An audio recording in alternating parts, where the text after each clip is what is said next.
Hey everyone, it's Sebastian.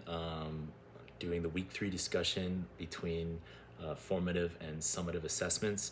Obviously, formative being the you know utilized assessment, finding out where students need support, how they're doing in real times. One of the videos said, making sure that you can adjust your teaching style and the learning and things like that and the instruction to meet the needs of the student. That's quizzes, discussions, interviews, things like that. Summative being utilized to allow students to show their mastery of the unit and the material, through exams, project, presentations. Those were examples given in one of the videos.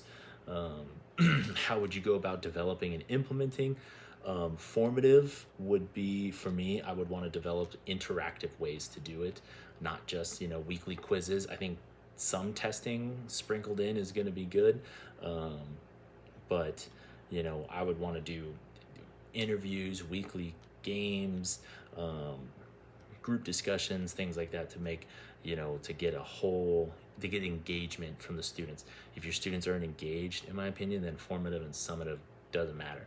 Like formative is cool if the student cares enough to do formative, to do the assessments like properly, without them being worth a ton of points where they start to stress about it like it's a true end of the unit exam. So making it engaging for them. Game, here's a Family Feud style. Everyone's going to get a chance to go up there and answer 3 questions about these parts of the unit or the material, and let's see, I'm going to be sitting in the back and, oh, that was a miss, that was good, assessing what they're doing. For summative, developing and implementing, try to do it as well as interactively, as engaging as well. Projects or presentation I thought were super cool. I had a class in college and a class in high school, oceanography in high school, and then a sports administration class in college. Both of them wanted me to do a presentation slash project at the end of the year. One doing about ocean life and animals and things like that. The other one was an event that the sports administration and all the things that we had been learning throughout the unit and the year essentially made it up to the end of this class. And they were like, okay, cool, like everything we've talked about, everything we've learned, everything we've taken notes on, utilize it, put it together. In the sports administration class, it was like, go make your own event. And for me, like, I did golfing, so I was like, this is the event I want to have.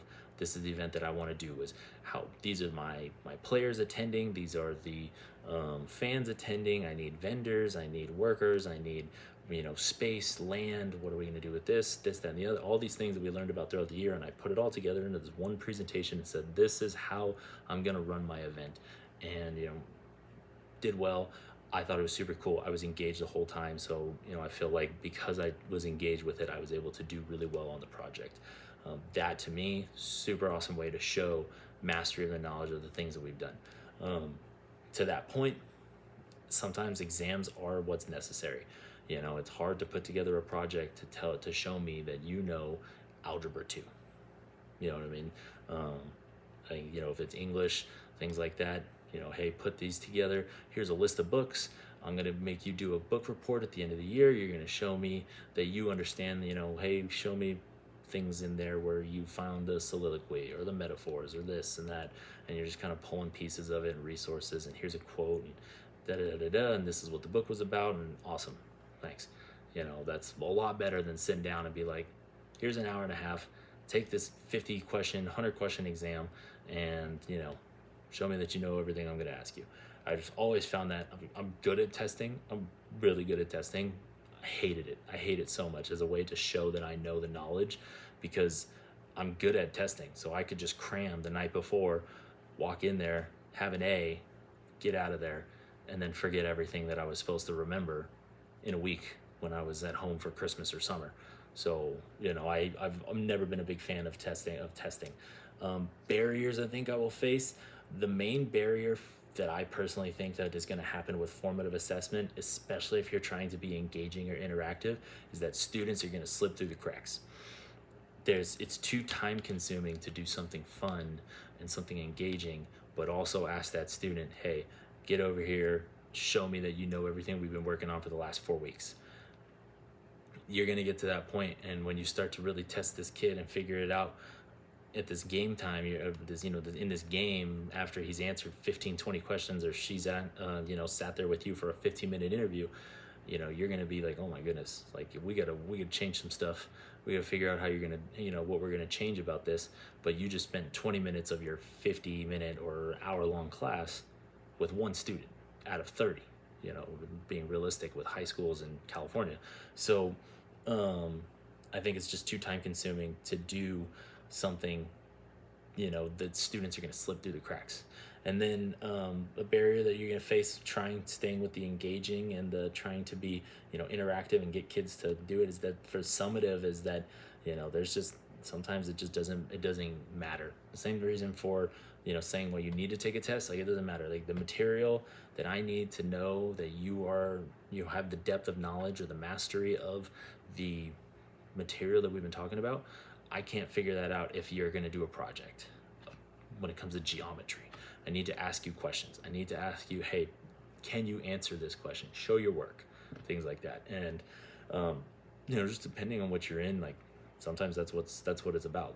Like I hated testing when it came to like English classes, or if I was in that sports admin class and the end of the year was just a big final, like I would have been pissed. But like for every math class or science class or anything like that, where like there was formulas and equations and things that I needed to prove that I knew, like like I gotta take a test. I can't do a PowerPoint presentation in front of the class just explaining the same 5 equations that everybody else is going to explain over and over and over and over again.